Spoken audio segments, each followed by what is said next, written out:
Había 4 principios que Gareth St. Clair había aprendido, con el tiempo y la necesidad, para sobrevivir a su relación con su padre. El primero era no conversar con él a menos que fuera absolutamente necesario. El segundo, hacer que esas conversaciones fueran lo más breves posible. El tercero, asegurarse de que hubiera siempre una tercera persona presente, si había algo más que decir aparte de un saludo. Y el cuarto, el más revelador de todos, era conducirse de manera que recibiera suficientes invitaciones para pasar vacaciones y asuetos fuera de casa, lejos de su padre. Esos principios no eran caprichos de adolescente.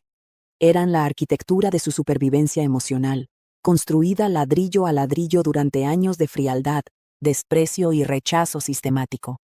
El año era 1815. Gareth tenía 18 años y estaba a punto de terminar sus estudios en Eton, con la vida entera delante de él, cuando llegó una carta de su padre. No era una petición, era una orden. Debía presentarse de inmediato en Clare Hall, la propiedad familiar en el campo, sin explicaciones, sin concesiones, con toda la energía autoritaria que caracterizaba a Richard St. Clair, varón del mismo nombre. Gareth llegó a Clare Hall con esa mezcla peculiar de irritación y nerviosismo, que solo puede producir una persona que tiene el poder de herirte, aunque ya hayas decidido que no debería importarte. El vestíbulo le resultaba ajeno, como siempre. Había pasado tan poco tiempo ahí en los últimos 9 años que la casa nunca le pareció suya. Era un montón de piedras que pertenecían a su padre y que eventualmente pasarían a su hermano mayor, George. A él no le correspondía nada de eso. Tendría que labrarse su propio camino en el mundo, quizás en el ejército, quizás en algún otro oficio que un caballero pudiera aceptar sin deshonra. La carrera eclesiástica quedaba descartada, y él lo sabía. Su madre le había dicho de niño que era su diablillo, que no perdiera eso que lo hacía ser él, y la Iglesia de Inglaterra difícilmente apreciaría ese atributo. Mientras esperaba en el vestíbulo a que el mayordomo Guilfoyle anunciara su llegada, Gareth comenzó a silbar. Era un hábito que lo tranquilizaba y que, al mismo tiempo, sabía perfectamente que irritaba a su padre. Cuando el mayordomo regresó con la instrucción de pasar al despacho, Gareth echó a andar por el corredor con la certeza de que ese no era un lugar donde hubiera acumulado recuerdos felices. Era la sala de los sermones, de las palabras cortantes, de las miradas que comunicaban con una claridad brutal que su existencia era, en el mejor de los casos, una molestia. Su padre estaba sentado tras el escritorio, escribiendo, y no levantó la vista cuando Gareth entró. Era una de sus tácticas favoritas, esa pausa calculada, ese silencio que tenía el peso específico del desprecio. Gareth esperó, tosió, luego silbó, y eso sí funcionó. Su padre levantó la vista con el gesto endurecido. La conversación que siguió comenzó con una declaración que Gareth no había anticipado. Su padre le dijo que por fin había encontrado una manera de hacerlo útil a la familia St. Clair. Gareth, sorprendido por la inusual dirección de la frase, preguntó cómo. La respuesta fue sencilla y demoledora. Se iba a casar ese verano. El choque fue físico.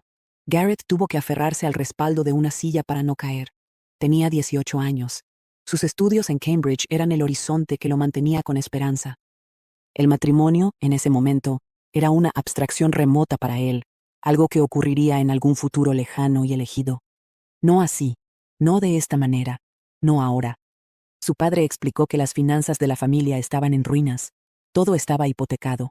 Un año más y perderían cuanto no estuviera vinculado al título. La dote de la prometida restablecería la situación económica. Y cuando Gareth preguntó con quién debía casarse, el nombre que escuchó le heló la sangre. Mary Winthrop, la hija del conde de Wrotham, la chica que vivía en la propiedad colindante con la suya desde que tenían memoria. La chica que nunca sería más que una niña, porque su mente no se había desarrollado como la de los demás. Una criatura dulce, inocente y vulnerable, a quien Gareth había defendido de matones cuando eran pequeños. Porque él sabía que el mundo se aprovecharía de ella si no lo impedía. La reacción de Gareth fue instantánea y visceral. No podía casarse con Mary. No porque no le importara, sino exactamente porque sí le importaba. Casarse con ella sería un pecado. Sería aprovecharse de alguien incapaz de comprender realmente lo que el matrimonio implicaba. Su padre, sin embargo, Ya había firmado los documentos. El acuerdo estaba hecho. Gareth intentó razonar. Apeló a la lógica, a la moral, incluso a la religión, aunque él mismo reconocía que no era un hombre de iglesia. Su padre lo cortó en cada intento. Amenazó con quitarle la asignación, con no pagarle Cambridge, con arrojarlo al mundo sin un penique. Y entonces, cuando Gareth preguntó con toda la crudeza que le permitía su desesperación, ¿por qué le hacía eso? Cuando preguntó cómo podía tratarlo así siendo su hijo, la respuesta llegó como un muro que se derrumba sobre alguien que nunca supo que vivía junto a él. Richard St. Clair perdió el control. Por primera vez en la memoria de Gareth, ese hombre frío y calculador explotó. Y lo que salió de su boca fue la verdad que había estado guardando durante 18 años. Gareth no era su hijo. Nunca lo había sido. Era el hijo ilegítimo de otro hombre, engendrado mientras el varón estaba ausente. Lo había alimentado, vestido y presentado al mundo como su hijo, porque era lo que se esperaba de él, y porque era lo que convenía a las apariencias. Pero la deuda estaba saldada, y ahora era el momento de que Gareth devolviera el favor. Gareth escuchó esas palabras y sintió el mundo reordenarse alrededor de él de una manera que no tiene nombre. No era alivio, no era dolor, era algo más profundo y más extraño. Pensó en la nariz que compartía con el varón. Esa nariz que siempre había sido su única certeza, su único argumento cuando la duda lo asaltaba en las noches. Su padre la descartó como una desgraciada coincidencia. Y entonces Gareth hizo algo que requirió más valor que cualquier otra cosa que había hecho o haría después. Dijo que no. Sin gritos, sin escenas, sin los insultos calculados que había acumulado durante años. Simplemente dijo que no se casaría con Mary Winthrop, y se marchó. Su padre lo desheredó en ese mismo instante. Le cortó la asignación y le cerró todas las puertas que habían estado abiertas bajo el nombre St. Clair. Gareth salió de Clare Hall sabiendo que no volvería en mucho tiempo, quizás nunca. Y fue directamente a la única persona en el mundo que nunca lo había tratado como una decepción.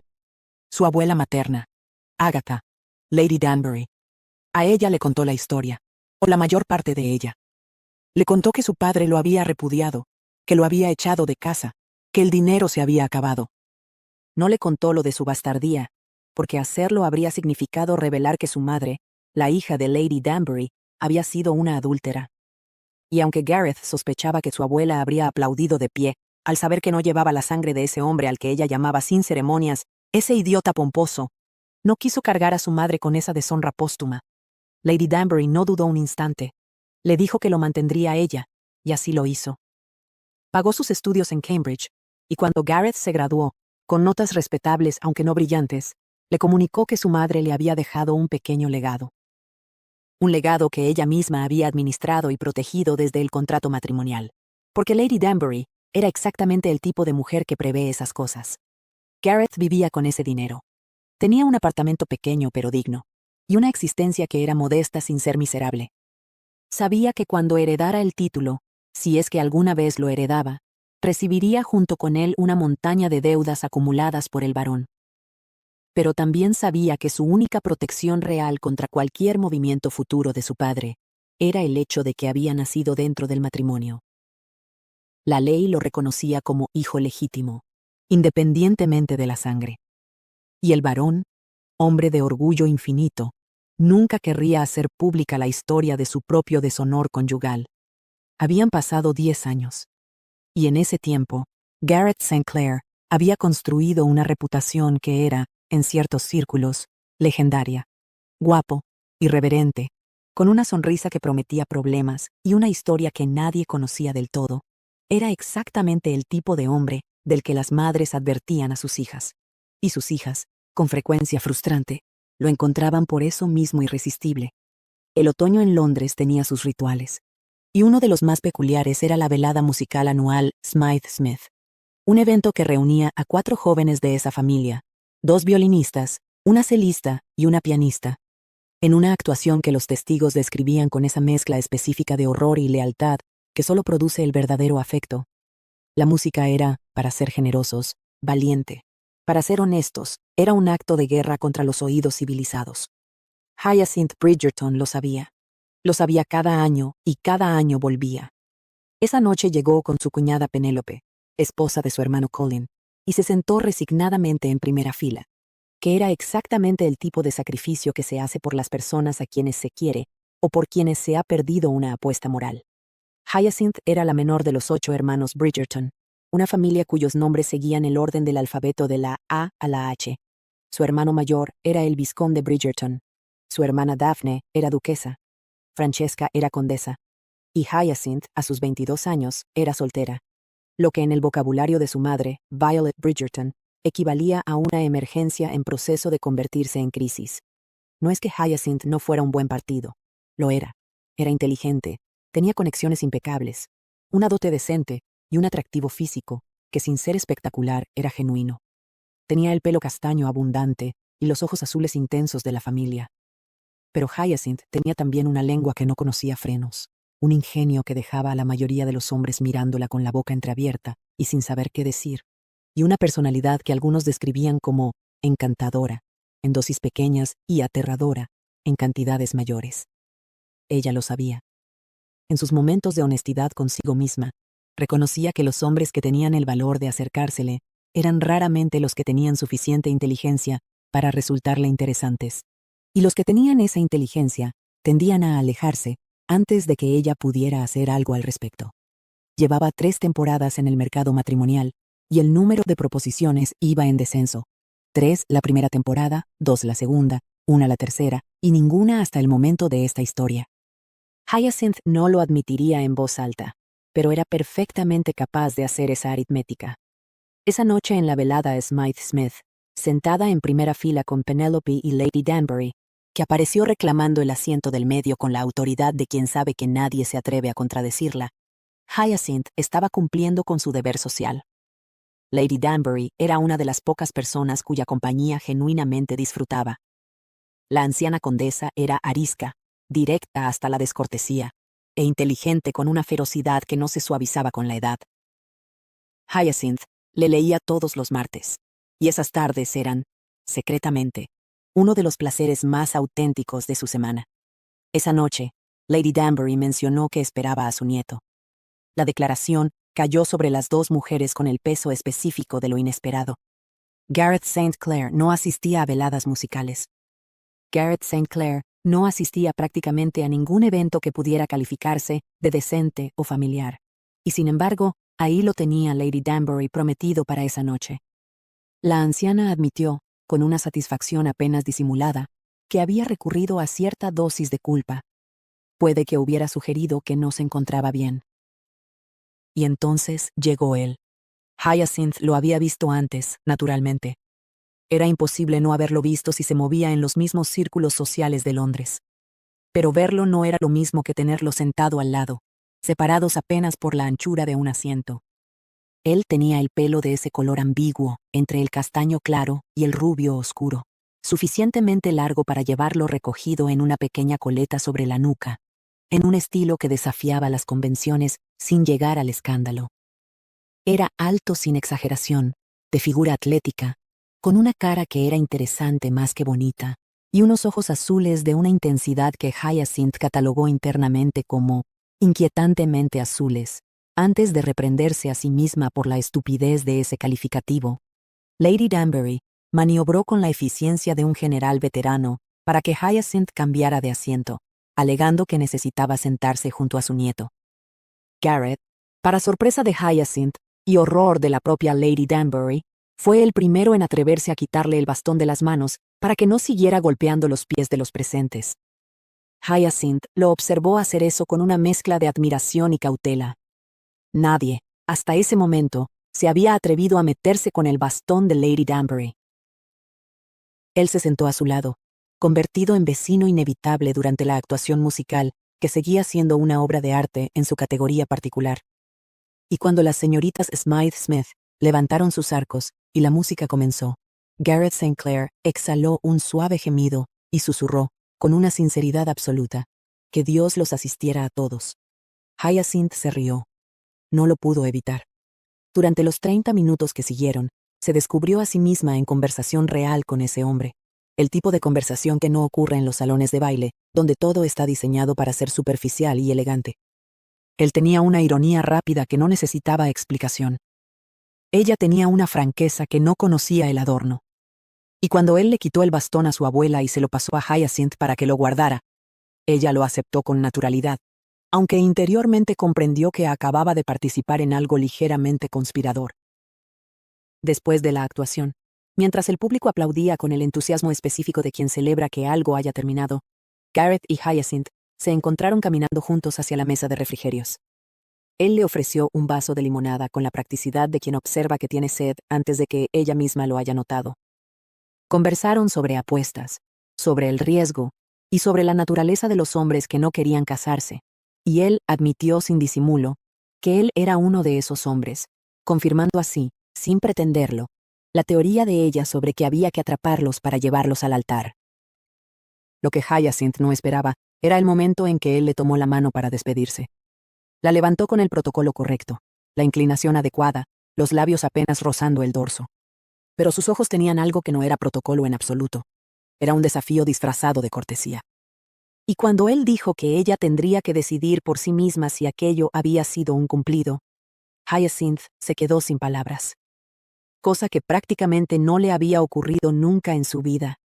Él se alejó satisfecho, y ella permaneció ahí, mirándole la espalda, pensando en que había algo profundamente irritante en el hecho de que ese hombre, de todos los hombres de Londres, fuera el único capaz de dejarla con la palabra en la boca.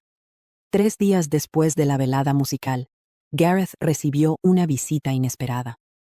Caroline, la viuda de su hermano George, apareció en su pequeño despacho con algo que había encontrado entre los efectos personales del difunto. Una libreta pequeña, encuadernada en piel marrón, cerrada por una delgada faja de cuero con un botón. Cuando Gareth la abrió, encontró páginas amarillentas cubiertas de una letra elegante en un idioma que no entendía. Italiano. Era el diario de Isabella Marinsoli Sinclair, la abuela paterna, hija de una familia noble italiana que se había casado con el primer barón Sinclair después de un gran tour. Caroline le explicó que George había dejado una nota solicitándole que entregara el diario a Gareth, y eso, más que cualquier otra cosa, fue lo que oprimió el corazón de Gareth. George no sabía que no eran verdaderos hermanos, o si lo sabía, nunca dijo nada.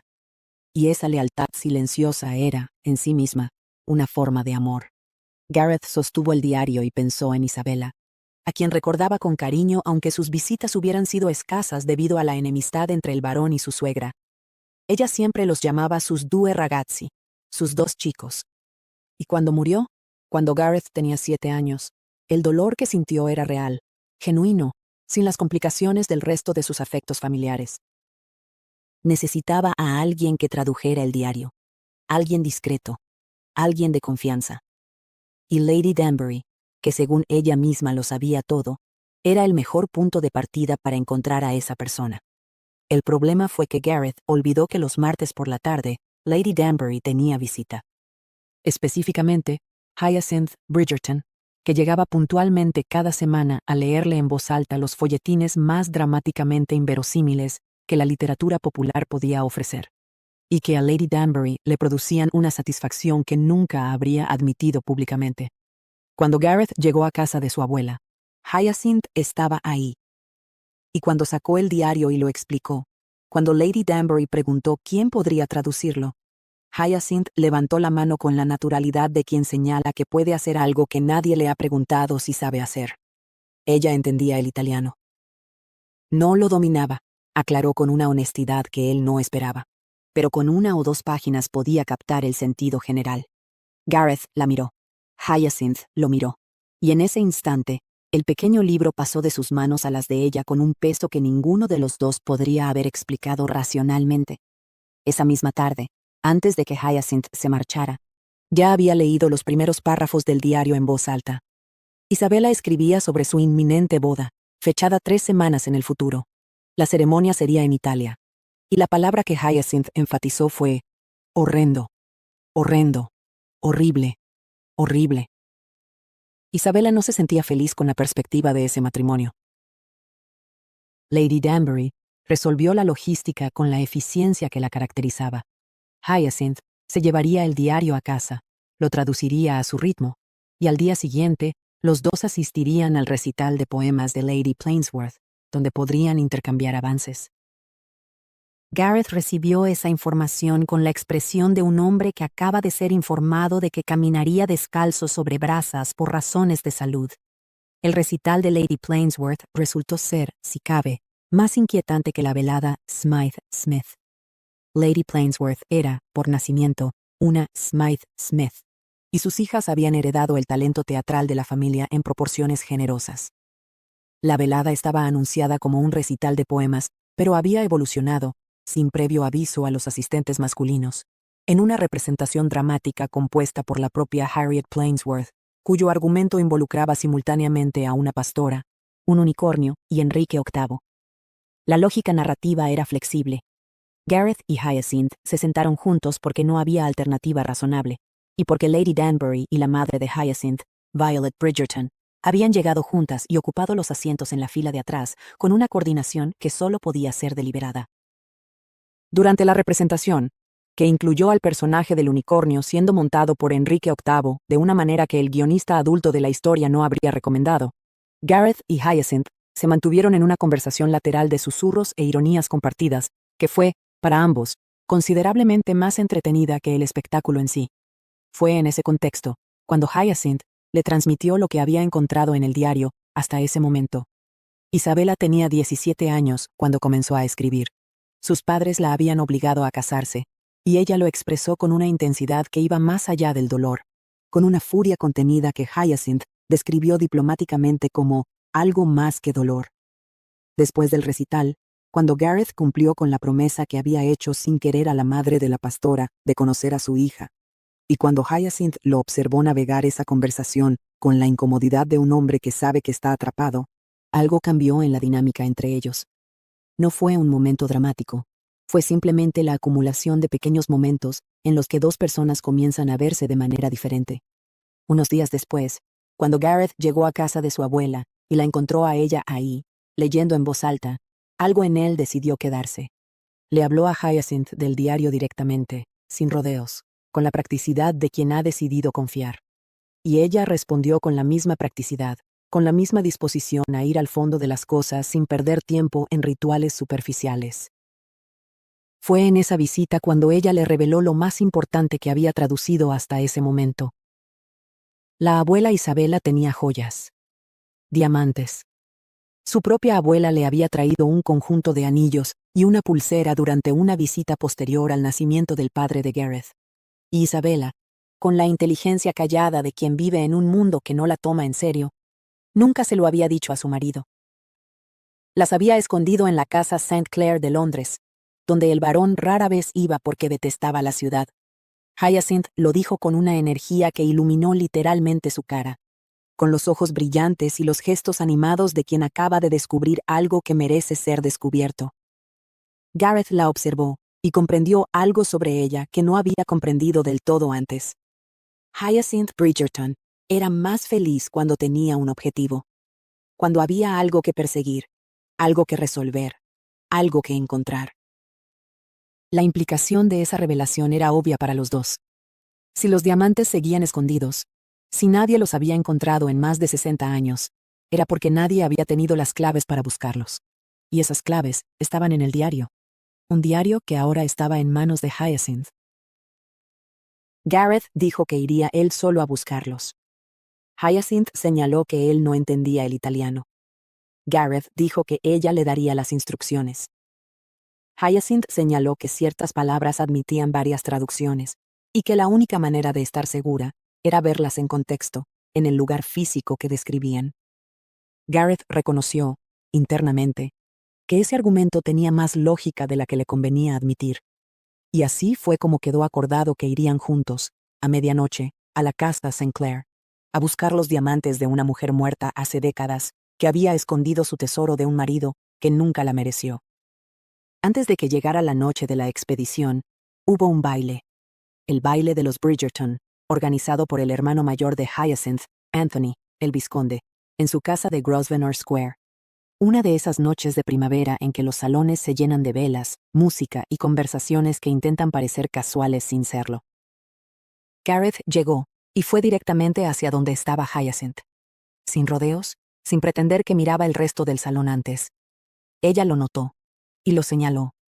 Él respondió con la misma ironía sin disculpa que lo caracterizaba, que todo el mundo sabía que él no cortejaba a mujeres respetables, así que si se acercaba a ella, era simplemente para conversar. Hyacinth lo invitó a bailar. Ella, a él, en una época en que eso no se hacía, o al menos no se admitía. Lo hizo con una determinación que ocultaba el nerviosismo, y Gareth, para su propia sorpresa, lo encontró genuinamente encantador. No porque fuera escandaloso, sino porque era tan completamente ella. Mientras bailaban, él descubrió algo sobre Hyacinth que la hacía diferente de casi cualquier otra mujer que había conocido. Era terrible para bailar. No de manera desastrosa, no de manera que atrajera miradas, pero intentaba guiarlo, y él tenía que hacer un esfuerzo físico real para que los dos no acabaran colisionando con otras parejas. Lo que lo divirtió fue que ella no parecía saberlo, o si lo sabía, no lo admitiría. Pero luego habló sobre su padre. Lo mencionó de pasada, la ausencia de su padre, la costumbre que tenía de imaginar que él se habría puesto de su parte en las disputas familiares. Y cuando dijo que a veces lo echaba de menos aunque nunca lo hubiera conocido, Gareth no tuvo respuesta inmediata.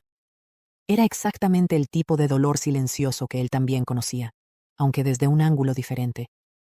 Él tenía un padre, o lo que la ley llamaba un padre, y ese padre habría sido mejor para él como ausencia que como presencia. Después del baile, se sentaron en un rincón apartado del salón, y ella le relató los avances en la traducción. Isabela había llegado a Inglaterra resbalando del bote que la llevaba a la orilla y aterrizando en el barro de una playa de Dover, con su flamante marido, mirando sin mover un dedo para ayudarla. El primer contacto de la baronesa italiana con suelo inglés fue, literalmente, un golpe. Y su marido ni siquiera extendió la mano. Cuando la conversación llegó a su límite socialmente aceptable para dos personas en un salón de baile, Gareth acompañó a Hyacinth hasta su siguiente pareja de baile y se despidió. Tenía intención de marcharse, de ir a su club o quizás a Bloomsbury, donde vivía su amante, una soprano italiana llamada María Bartolomeo, de quien todo Londres hablaba tanto por su voz como por su belleza. Pero al atravesar el vestíbulo lateral en dirección a la salida, se cruzó, en la única manera posible que tenía de cruzarse con él, con su padre. El varón estaba saliendo del cuarto de aseo reservado para los caballeros. Los dos se detuvieron. El espacio era pequeño, y la distancia entre ellos no podía reducirse. Lo que siguió fue la variante habitual de sus encuentros: provocación, contraprovocación, un crescendo de tensión que ninguno de los dos parecía capaz de interrumpir voluntariamente. El varón mencionó a Hyacinth. Dijo que la había visto bajar con él. Dijo que jamás lo aceptarían, que no era lo suficientemente bueno para ella, que la sangre era fiel a sí misma. Y luego agregó algo que era más veneno que argumento, que nunca sabría de quién era la sangre que corría por sus venas, que su madre no había querido revelar la verdad, que nunca sabría quién no lo había amado lo suficiente para reconocerlo. Gareth perdió el control, no completamente, pero sí lo suficiente para tener al varón aplastado contra la pared, con una mano en su hombro. Fue el mencionar a su hermano George lo que lo desató. Su hermano había muerto. Y era el único hombre al que había llamado hermano con genuinidad, aunque la sangre entre ellos fuera compartida solo a medias. Hubo un momento en que podría haber ido peor, pero Gareth soltó al varón. No por miedo, sino porque algo dentro de él reconoció que esta no era la batalla que importaba, que no era en este cuarto donde se decidía algo verdaderamente importante. Salió al vestíbulo. Y ahí estaba Hyacinth, sola, con la luz de las velas creando reflejos cálidos en su pelo, mirándolo con una preocupación que no podía ser fingida. Le preguntó si estaba bien. Le preguntó si su padre le había dicho algo que le doliera. Y Gareth la miró. La miró de verdad, no como a una chica en un baile, no como a la amiga de su abuela, no como al reto intelectual que ella representaba. La miró como a una persona que era lo que él nunca había tenido suficiente. Alguien que simplemente estaba ahí, sin agenda, sin condiciones. Su padre acababa de recordarle todo lo que no tenía, todo lo que no era. Y Hyacinth Bridgerton estaba justo delante de él, encarnando exactamente lo contrario: arraigo, familia, identidad, certeza. No pensó. No calculó. Simplemente la tomó en sus brazos y la besó. No fue un beso suave. No fue el primer beso delicado de un cortejo bien ordenado. Fue un beso con toda la desesperación que llevaba dentro, con todo el peso de esa noche y de esos 10 años, con la lengua separándole los labios y las manos aferrándose a ella como si pudiera transferirle algo de lo que necesitaba, solo con el contacto. Y ella respondió. No con la sofisticación de alguien con experiencia, sino con algo más auténtico, con las manos en los hombros de él, apretando, con el cuerpo inclinado hacia adelante, sin alejarse. Gareth murmuró contra sus labios que necesitaba lecciones, que la haría buena en eso, y en ese instante, Hyacinth se apartó, lo miró, y sin decir nada, huyó. Hyacinth pasó la noche repasando el beso. No el hecho de que hubiera ocurrido, que la hubiera sorprendido, sino lo que él había dicho después, que necesitaba lecciones. Esas palabras le dolieron de una manera que no había anticipado, y la razón de ese dolor era más reveladora que el dolor mismo. Le importaba lo que él pensara de ella. No de manera superficial, no de la manera en que le importa la opinión de cualquiera, sino de una manera más íntima y, por lo tanto, más vulnerable. Gareth, por su parte, pasó la mañana esperando que llegara un paquete de vuelta a su apartamento. Esperaba que Hyacinth le devolviera el diario. Era lo lógico. La había besado sin permiso y luego la había insultado de manera tan torpe que ni siquiera podía justificarlo como crueldad calculada. Había sido simplemente estupidez. El paquete no llegó. Lo que llegó, después de que él decidió que debía ir a disculparse, fue la revelación de que Hyacinth no estaba esperándolo en su casa con frialdad calculada. Estaba esperándolo con urgencia, con algo que descubrió en el diario. Cuando Gareth llegó al número 5 de Bruton Street, ella lo recibió en la puerta antes de que pudiera siquiera llamar. Lo había visto desde su ventana. Llevaba el diario bajo el brazo y tenía los ojos brillantes con el tipo de luz que se enciende cuando alguien ha estado toda la noche haciendo algo que realmente le importa. Le dijo que los diamantes existían, que había encontrado en el diario la confirmación de que Isabella los había escondido en la casa de Londres, en una habitación que describía con suficiente detalle para orientar la búsqueda. Le dijo la palabra clave, diamanti, diamantes. Y le dijo que había otra pista, que Isabella no lo había hecho simple. Lo acompañó al salón rosa y crema de su madre, cerró la puerta estratégicamente a unos pocos dedos de la jamba, y le explicó con la precisión de quien ha organizado sus pensamientos durante horas, que la siguiente pieza del rompecabezas los llevaría a una habitación de color verde en la casa St. Clair, a un mueble que en italiano se describía con la palabra armadio, que podía significar armario, buró o cómoda dependiendo del contexto, y que ella no estaba completamente segura del significado exacto, porque su diccionario italiano era de calidad discutible. Gareth propuso que fuera él solo. Hyacinth señaló que sin ella no reconocería lo que buscaba. Él señaló que si los sorprendían juntos a medianoche en una casa privada, los llevarían directamente ante un sacerdote. Ella señaló que eso era exactamente la razón por la que él debería tener más cuidado con sus palabras, pero que de todas formas tenía razón, y que precisamente por eso esperaba que fuera muy discreto. Fue una negociación en la que Hyacinth cedió en la forma, pero no en el fondo. Iría con él. Punto. Acordaron la noche del lunes. Gareth llegó a la entrada trasera de la casa de Hyacinth a la 1:30 de la madrugada y se encontró con ella ya esperándolo, vestida con pantalones negros de hombre, una chaqueta oscura y una expresión de satisfacción apenas contenida. Él la miró. Luego la volvió a mirar. Los pantalones pertenecían claramente a uno de sus hermanos cuando era joven, y se le ceñían de una manera que Gareth catalogó internamente como problemática para sus propósitos de mantener el foco en la misión. Había razones por las que las mujeres usaban faldas, pensó, y no todas ellas eran injustas. Caminaron en silencio por las calles tranquilas de Mayfair, tomando las rutas menos transitadas. La casa St. Clair estaba a menos de 4 manzanas. Gareth recordaba la distribución de la casa con la precisión amarga de quien la ha memorizado durante años de visitas obligadas, y también con el conocimiento específico de quien, de adolescente, la había recorrido de noche buscando maneras de salir o de escabullirse. En la parte trasera había una ventana con el pasador roto, que él mismo había descubierto siendo escolar. Llegaron al callejón, evaluaron la altura. y Gareth unió las manos para darle un peldaño a Hyacinth. Ella subió con una agilidad que habría sorprendido a cualquiera que la hubiera visto solo en salones de baile. Manipuló la ventana hasta abrirla, y estuvo dentro antes de que él tuviera tiempo de preocuparse. Gareth entró después, escalando los salientes de la piedra con la facilidad de quien lo ha hecho antes, y los dos se encontraron en el interior de la casa en silencio. Subieron por la escalera principal hasta el primer piso, evitando el centro de los peldaños donde la madera crujía, siguiendo los instintos de Gareth sobre el trazado de la casa.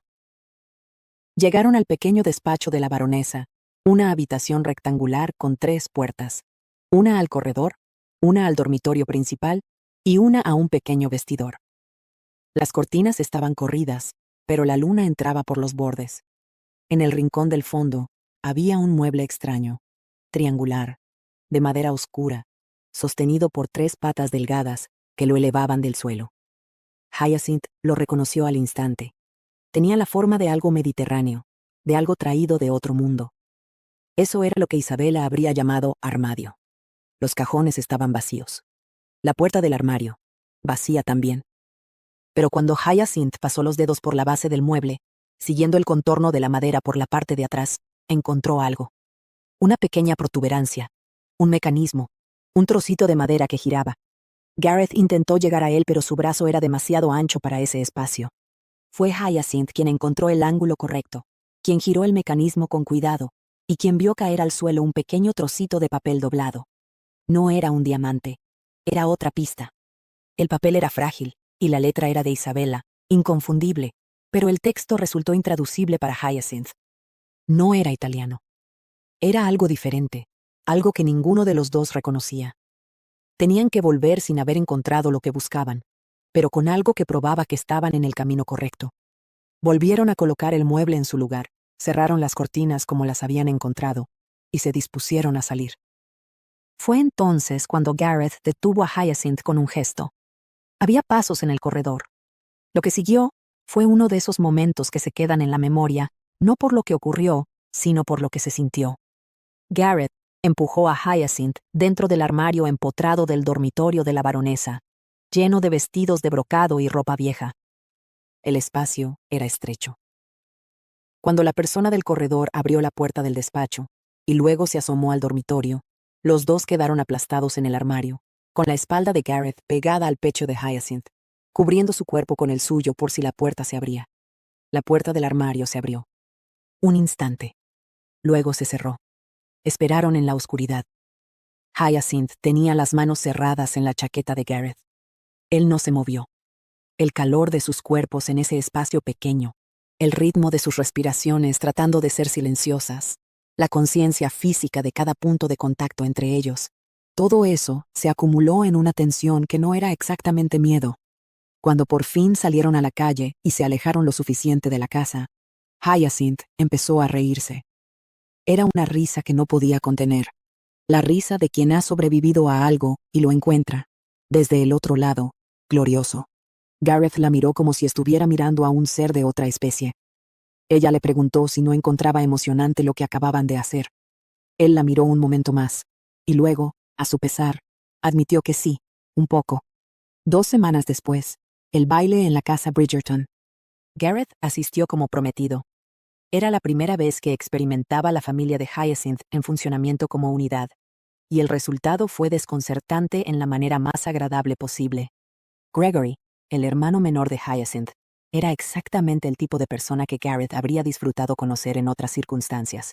Inteligente, con un sentido del humor que podía ser feroz cuando se aplicaba a las personas correctas, y en ese momento aplicado con precisión quirúrgica a su hermana menor. Violet Bridgerton era diferente. Tenía esa calidad particular de las personas que quieren genuinamente bien a los demás, sin agenda, sin cálculo. Cuando le dijo que lo sentía por la muerte de George, no fue la condolencia automática de alguien que recita una fórmula. Fue la expresión de alguien que entiende. Gareth se encontró, para su propia sorpresa, pensando que estos eran exactamente el tipo de personas a las que su abuela había sido fiel toda su vida. El tipo de personas cuya compañía se gana, no se exige. Pero esa noche también estaba el varón. Hyacinth lo vio antes que Gareth. Le advirtió con discreción, con esa capacidad suya para leer una sala que él había comenzado a apreciar. Gareth miró y vio a su padre, que a su vez los había visto a ellos. Lo que siguió fue una conversación en 3 partes, con Hyacinth presente, en la que cada frase tenía un subtexto que solo 2 de los 3 participantes comprendían del todo. El varón habló de estirpes, de sangre fiel a sí misma, de la conveniencia de poseer toda la información antes de tomar decisiones. Habló de manera que sonara a advertencia sin serlo formalmente. Miró a Hyacinth con algo en los ojos que ella captó aunque no entendiera. Gareth la llevó de ahí tan pronto como fue posible. En el vestíbulo lateral, ya alejados del varón, Hyacinth le preguntó qué había sido eso. Él no contestó. Caminó en silencio, acelerando el paso, y Hyacinth tuvo que apresurarse para no quedarse atrás. Cuando llegaron al cuarto de aseo lateral de los caballeros, el varón lo estaba esperando, porque el varón siempre parecía estar esperándolo exactamente donde menos lo esperaba. Y lo que ocurrió después, en ese pequeño cuarto, fue otra de esas conversaciones que son batallas disfrazadas de palabras. El varón dijo que todos sus actos eran reacciones a él, que incluso el cortejo de Hyacinth era una respuesta a sus provocaciones, que era previsible, que con una sola palabra podría destruirlo. Gareth salió de ese cuarto diferente.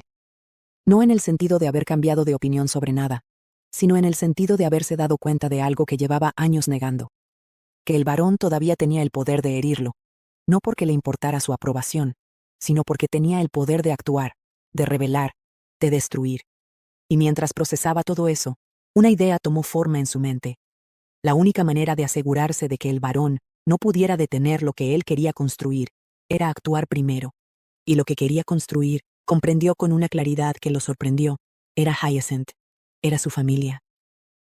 Al día siguiente, sin anuncio previo, Gareth Sinclair se presentó en la casa del vizconde Bridgerton. Anthony Bridgerton, el vizconde, recibió a Gareth en su despacho con la expresión de un hombre que ya sabe por qué viene el visitante, aunque preferiría que los hechos lo confirmaran antes de reaccionar. Cuando Gareth dijo directamente que quería casarse con Hyacinth, Anthony expiró. Un largo, profundo y sentido suspiro de alivio, que habría sido ofensivo en casi cualquier otro contexto. Lo que siguió fue uno de los momentos más inesperados de la vida adulta de Gareth. El vizconde, ese hombre de reputación severa e imponente, sacó del escondite más profundo de su librería una botella de coñac de 24 años que guardaba específicamente lejos de sus hermanos.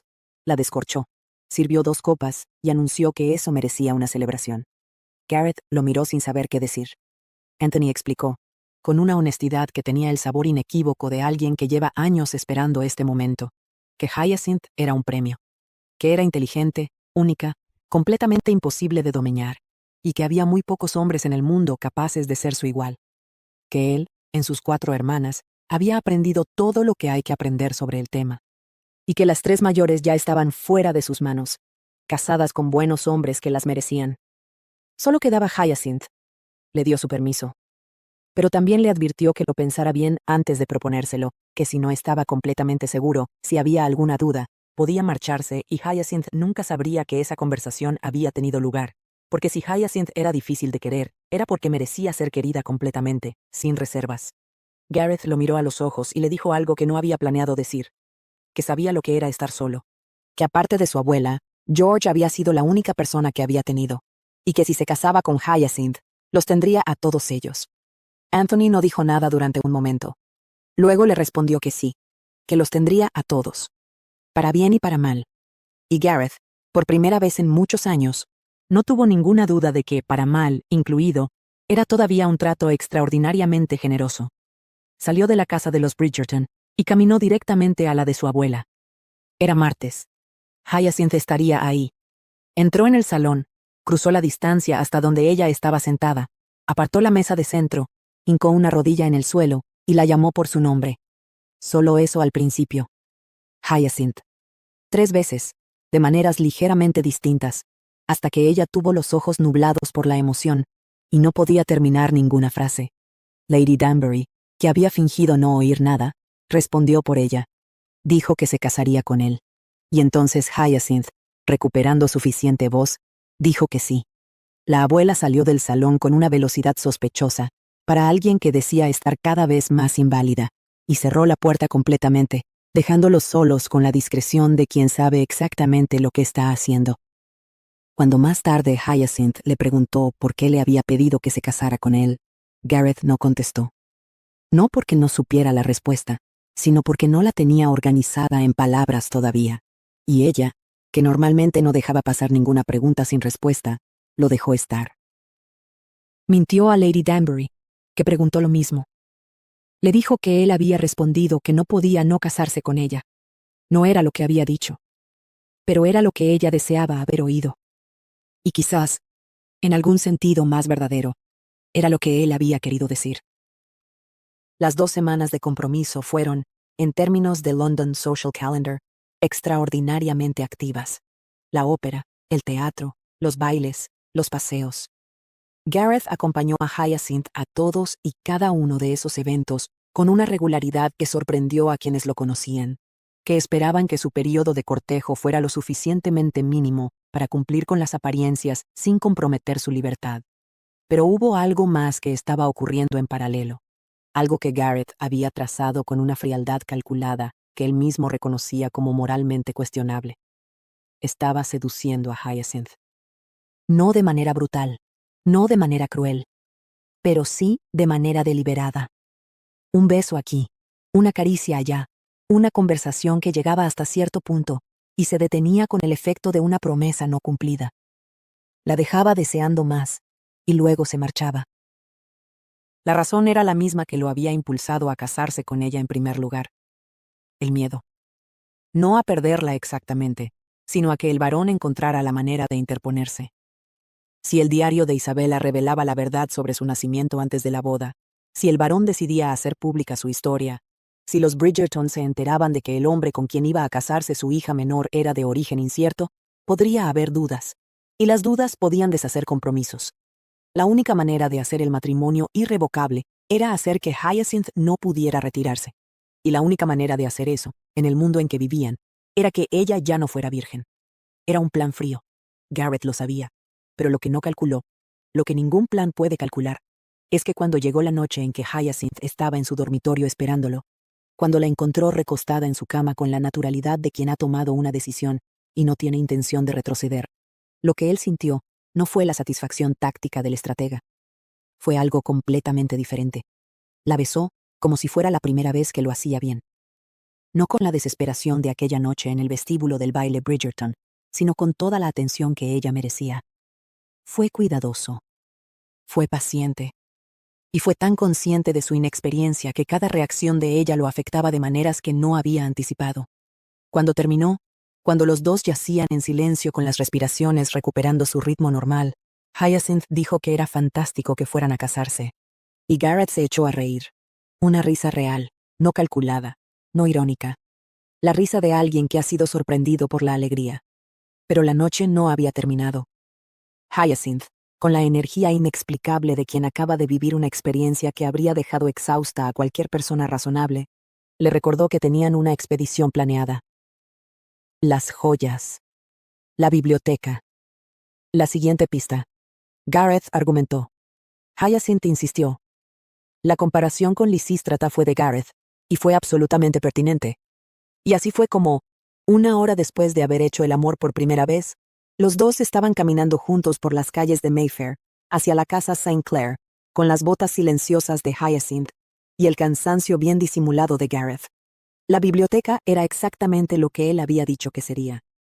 Grande, llena de libros en un orden que él mismo había saboteado de adolescente y que nadie había corregido del todo desde entonces. Encontraron, para el asombro de ambos, un ejemplar de La señorita Davenport y el marqués tenebroso metido entre los volúmenes históricos, que Hyacinth reclamó inmediatamente como propiedad de Lady Danbury. Pero también encontraron los libros en italiano, los libros que habrían pertenecido a Isabella, que nadie más en la familia habría tocado. Y entre ellos, un libro delgado con un título que Hyacinth reconoció de la pista, Discorso intorno alle cose che stanno in sull'acqua. Era de Galileo. Lo agitaron entre sus páginas, y cayó otro papel. Pero este papel no estaba en italiano. No estaba en ningún idioma que ninguno de los dos reconociera. La búsqueda llegaba a otro muro. Tendrían que encontrar a alguien que lo tradujera. Salieron de la biblioteca y comenzaron a recorrer la ruta de regreso. Y fue en ese momento, en la calle, cuando apareció el varón. Hyacinth escuchó toda la conversación desde el callejón. Escuchó al varón reírse de Gareth. Escuchó la acusación de que todo lo que Gareth hacía era una reacción a él, incluida la proposición de matrimonio a Hyacinth. Y escuchó algo más. Algo que Gareth no sabía que ella escucharía. Que Gareth seguía legalmente comprometido con Mary Winthrop, la prometida que su padre había elegido para él 10 años antes, y cuyos documentos el varón se había asegurado de que siguieran siendo válidos. Cuando Gareth volvió al callejón para buscarla, ella no estaba. Corrió toda la distancia de vuelta a la casa. Subió la escalinata de entrada, llegó antes que él, cerró la puerta con llave, y por primera vez en su vida, sintió que no tenía palabras. Gareth escaló de nuevo la fachada de la casa de Hyacinth. Por segunda vez en la misma noche, apareció por la ventana de su dormitorio. Pero esta vez ella lo estaba esperando con algo diferente en los ojos. No era la calidez de antes. Era la mirada de alguien que ha escuchado algo que no debería haber escuchado, y está tratando de procesar lo que significa. La confrontación que siguió fue de una intensidad que ninguno de los dos habría imaginado pocas horas antes. Hyacinth le dijo que sabía, que había oído. No sobre Mary Winthrop. Eso podía arreglarse.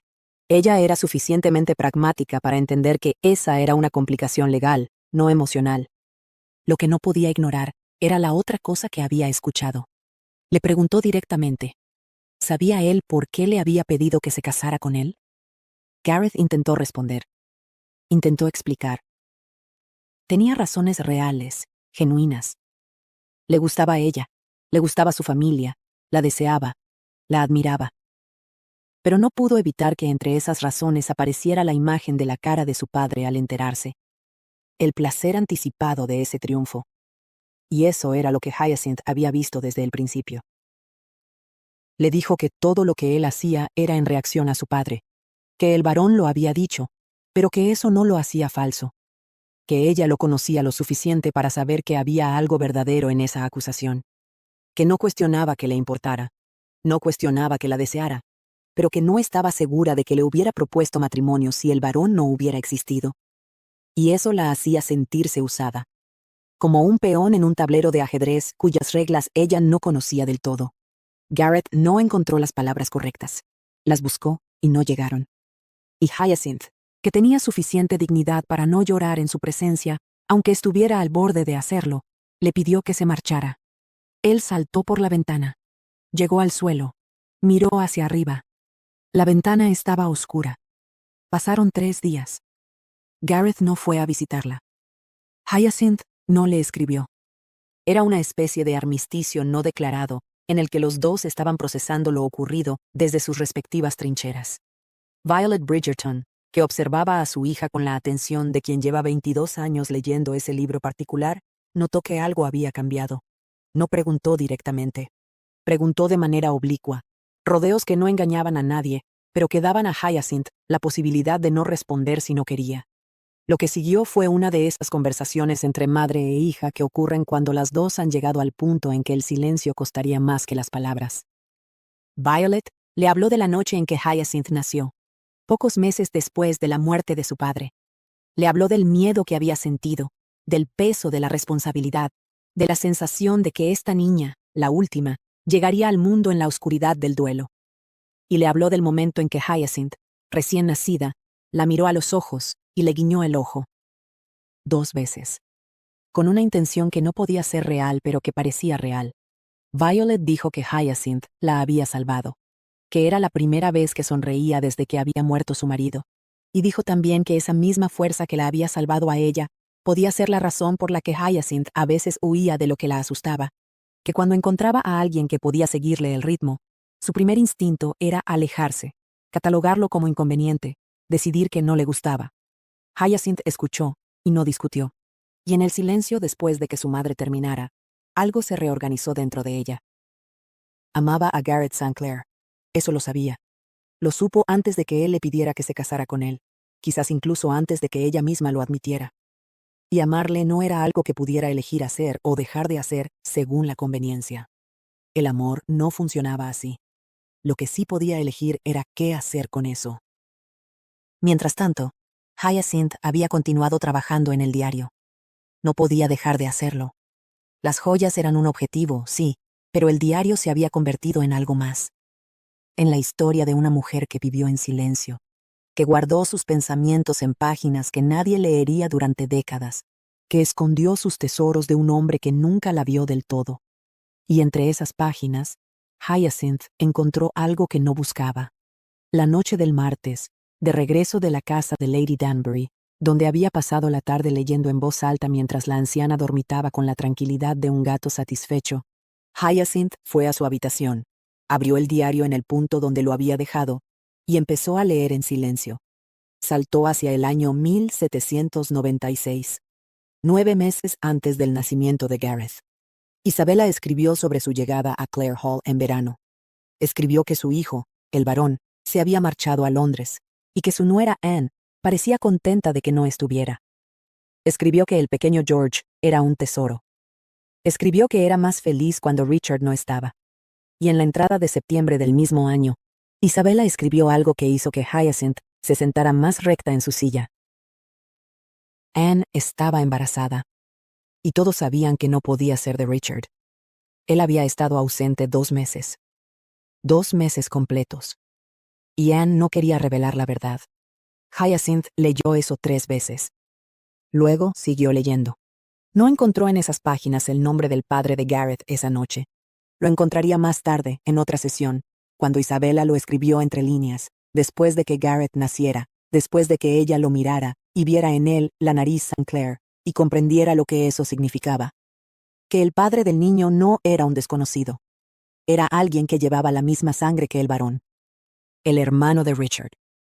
Edward St. Clair, el que había estado viviendo en Clare Hall ese verano. El que murió en Trafalgar. El que nunca sabría que había dejado un hijo en el mundo. Gareth no era un bastardo de origen desconocido. Era un St. Clair de sangre. La nariz no era una coincidencia. Isabella era realmente su abuela. Esa noche, Hyacinth salió de su casa sola, a medianoche, y fue al apartamento de Gareth. Gareth estaba vistiéndose para hacer un último intento de búsqueda en la casa St. Clair cuando oyó el golpe en la puerta. Suave, pero firme. Era Hyacinth. La dejó entrar con la mezcla de alivio y furia que es específica de las personas que están enamoradas, y que alguien acaba de asustar gratuitamente. Le preguntó qué estaba haciendo ahí, sola, a medianoche. Ella empezó a decirle que tenía algo importante que contarle. Él le dijo que la iba a matar. Ella le dijo que necesitaba que la escuchara. Y en ese proceso, en esa pequeña habitación del apartamento de Gareth, mientras él gestionaba su furia y su alivio, y Hyacinth esperaba con la paciencia de quien sabe que lo que tiene que decir va a cambiar todo, Gareth se escuchó a sí mismo decirle, en voz alta, que la amaba. No fue una declaración elegante, fue más bien un estallido, la consecuencia natural de intentar expresar la furia y el miedo y el cuidado todos al mismo tiempo. Le dijo que era la mujer más irritante y frustrante que había conocido, que nunca sabía cuándo parar de hablar, pero que la amaba de todas formas. Hyacinth lo miró boquiabierta. Y luego, muy despacio, se le curvaron los labios. Antes de que pudiera continuar, antes de que el momento se resolviera de la manera que ambos habrían querido, ella le dijo lo que sabía. Que conocía la identidad de su padre. Que había sido el hermano de Richard St. Clair. Que el tío Edward era su padre. Que Isabella lo había deducido después de que Gareth naciera. Y que Gareth era, de sangre y de nombre, un St. Clair verdadero. Lo que Gareth sintió en ese momento no tiene una descripción simple. Era demasiadas cosas al mismo tiempo, demasiados años de incertidumbre resolviéndose en un instante. Pensó en Edward, que lo había querido de una manera que el varón nunca había querido a nadie, que le enseñó a montar a caballo, que le regaló un cachorro, que murió en Trafalgar sabiendo, casi con certeza, la verdad sobre ese niño. E Isabella era realmente su abuela, la mujer que lo llamaba su chico, que lo amaba sin condiciones, que escondió sus diamantes para que algún día alguien que la conociera pudiera encontrarlos. Miró a Hyacinth. Ella lo estaba mirando con amor y preocupación, a partes iguales. Y él comprendió que el pasado era el pasado, que el varón podía tener ese lugar en su historia, pero que ya no definiría su futuro, que el futuro era esto, esta mujer que había llegado a medianoche a su apartamento, para contarle algo que cambiaría lo que él creía que era, porque pensó que necesitaba saberlo, aunque eso significara caminar sola por las calles de Londres. Esa noche, Gareth le dijo que la amaba de una manera diferente, sin la urgencia desesperada de antes, sin el peso del miedo, con la certeza tranquila de alguien que ha encontrado su lugar. Y cuando más tarde, inevitablemente, Hyacinth sugirió que ya que estaban levantados y vestidos, bien podrían aprovechar para ir a la casa St. Clair y buscar las joyas en el dormitorio de la baronesa, Gareth la miró con la expresión de un hombre que ha aceptado su destino. Fueron, por tercera y última vez, en la oscuridad de la noche, a la casa St. Clair. Esta vez Hyacinth llevaba un vestido oscuro en lugar de los pantalones, porque no había tenido tiempo de cambiarse, y sus botas silenciosas que había comprado específicamente para estas excursiones. Entraron por la ventana del pasador roto, subieron en silencio, llegaron al dormitorio de la baronesa. Revisaron sistemáticamente los cajones, el armario empotrado, los paneles de las paredes, los marcos de las ventanas, los bordes del suelo. 10 minutos. Nada. Hyacinth lo admitió. Dijo que no iban a encontrar las joyas. Fue la primera vez en toda la búsqueda que pronunció esas palabras, y el esfuerzo que le costó decirlas fue visible. Gareth la miró con la gentileza que reservaba para los momentos en que ella bajaba la guardia. Le dijo que no era el fin del mundo, que cuando el varón muriera y él heredara la casa, Hyacinth podría buscar durante el tiempo que quisiera, que las joyas no iban a ningún lado. Salieron en silencio, bajaron la escalera, llegaron a la planta baja, al salón de la ventana, y saltaron al callejón de atrás. Y cuando ya estaban en la calle, caminando hacia el coche que los esperaba, el varón apareció. Lo que siguió fue diferente a todos los encuentros anteriores. Gareth sintió la provocación habitual, el veneno calculado de esas palabras. Pero esta vez, por primera vez, sintió algo distinto en respuesta. Indiferencia real. No la indiferencia fingida que había construido durante años como escudo, sino algo más genuino, más parecido a la libertad. Le dijo al varón que tenía algo que decirle, que poseía el diario de Isabella, que la señorita Bridgerton, que entendía el italiano, le había ayudado a traducirlo, y que Isabella sabía quién había sido su padre. Dijo el nombre: Edward St. Clair. El varón se quedó quieto. Fue el silencio específico de alguien que recibe un golpe que no esperaba y no sabe si tiene sentido contraatacar. Se le fue el color de la cara. Y al final, lo único que dijo fue que Gareth debería casarse con esa chica, que iba a necesitar su dote. Entró en su casa y cerró la puerta. Hyacinth lo miró boquiabierta. No podía creer que eso fuera todo. Que después de todo lo que representaba esa revelación, la reacción del varón fuera eso. Gareth se echó a reír. Una risa real, completa, que nacía de algún lugar profundo donde llevaba tiempo acumulándose algo que ahora salía libre. Le dijo que era feliz. No como frase de circunstancias, no como respuesta automática, sino como verdad absoluta. Y entonces, ahí mismo, en la calle, frente a la casa de su padre, hincó una rodilla. Hyacinth protestó.